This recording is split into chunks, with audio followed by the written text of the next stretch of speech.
Você está pensando em renegociar as suas dívidas?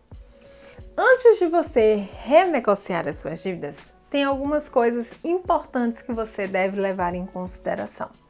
A primeira delas é como você vai acomodar essa renegociação dentro do seu orçamento. É sempre importante se planejar antes, olhar para o antes, né? Para você poder fazer esse tipo de negociação. Por quê? Quanto melhor você conseguir negociar, quanto melhor você estiver organizado, mais vantagem você consegue ter nessa negociação, né? Já ouviu falar que você precisa ter um certo poder de barganha? Então, nesse caso, é importante. Se você conseguir negociar uma dívida para quitar, melhor coisa do mundo. Então, se você consegue se organizar ou receber um dinheiro extra, qualquer coisa, e quer quitar uma dívida, você consegue negociar. E sempre pensar que o seu objetivo é pegar e pagar o valor original daquela dívida. Então, você precisa ter ali qual é o valor, quanto foi que você efetivamente fez de dívida, para que você consiga um abatimento melhor nos juros, você consiga uma negociação melhor, para evitar que você pague um montante muito elevado. Então, você se planejando, você consegue isso.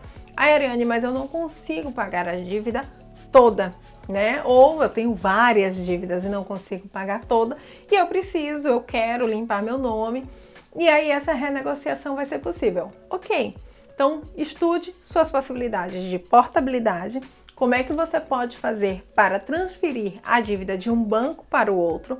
Lembrando que o momento agora é de taxa de juros elevadas. Então, é possível que quando você renegocie com uma taxa de juros mais elevada do que no momento em que você contratou. Então, você tem que estar preparado para esse aumento desse montante, porque sim, a renegociação vai incidir juros, tá? Se você conseguir uma renegociação com taxas, com parcelas fixas, melhor, tá? Do que com uma variação, porque tem algumas renegociações que estão acontecendo com valores variáveis, porque indexa a taxa ao IPCA, que é a inflação. Então, a inflação, ela tem uma variação mensal que pode interferir no seu planejamento. Então, você tem que estar atento quais são as condições do contrato dessa renegociação, inclusive para que não lhe falte no seu planejamento, tá? Você precisa ter conhecimento sobre a sua dívida, o seu contrato, né? Como era e qual vai ser o novo. Não adianta chegar e fechar apenas valores, você tem que entender aquilo ali, né?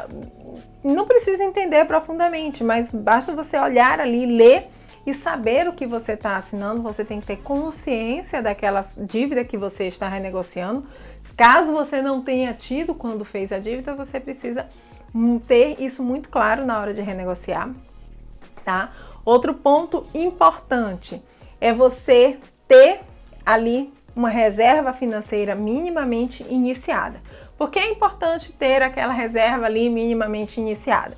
Porque caso aconteça um imprevisto, o seu primeiro impulso, sua primeira solução para o imprevisto é: não vou pagar essa negociação para que eu consiga fazer isso. Então, você acaba descumprindo um acordo, né? Você acaba se embolando mais e você não segue mais para frente. Então, é importante ter ali essa renegociação.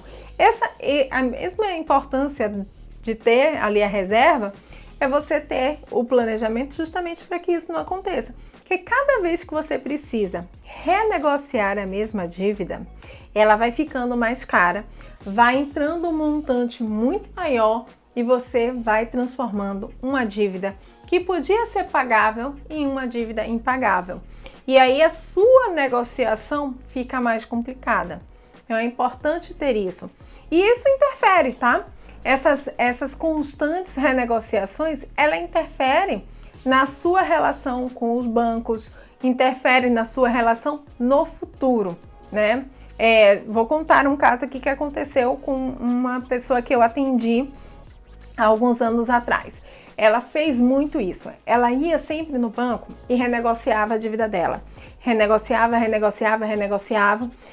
até que a gente fez todo o processo, ela organizou-se, a gente fez por onde ela conseguiu fazer uma boa negociação com o banco, em que ela quitou a dívida todinha à vista, transformou o nome dela totalmente, ficou tudo ok.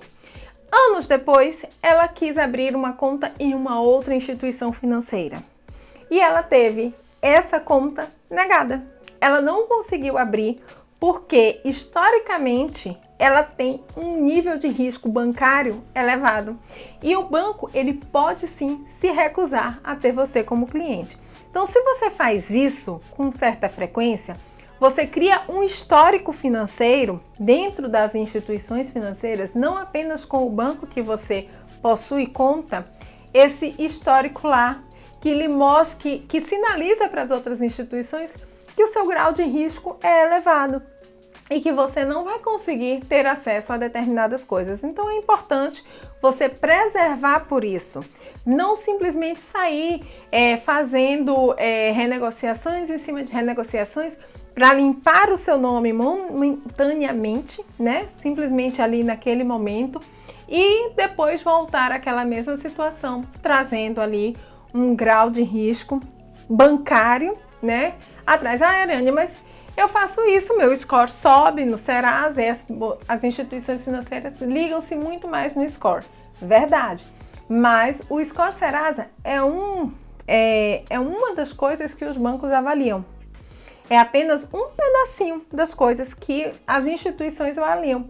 E elas avaliam esse histórico bancário que fica lá dentro do Banco Central, que as instituições financeiras têm acesso, né, a registro de CADIM, histórico nessas condições, que você não sabe que isso causa, por exemplo, se você vai pegar um empréstimo no futuro que caiba dentro do seu orçamento, em que você já está organizado financeiramente, o banco vai te oferecer uma condição mais cara, porque ela classifica o seu risco, porque a instituição classifica o seu risco como um risco elevado e acaba te prejudicando, te trazendo problemas no futuro. Então, pense bem que uma negociação, ela sempre precisa ser bem pensada, ela precisa ser honrada, porque futuramente isso pode te trazer sérias consequências. Então, esse pensar antes, esse planejar antes é sempre muito importante.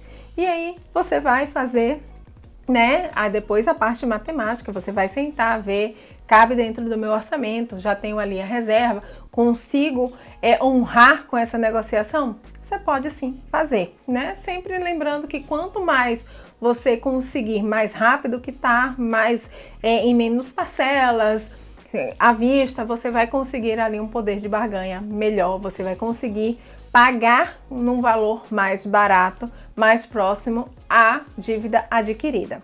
E essa é uma boa negociação. Então, vai analisando. Se tiver alguma dúvida, comenta aqui que eu respondo a vocês. Te vejo no próximo vídeo.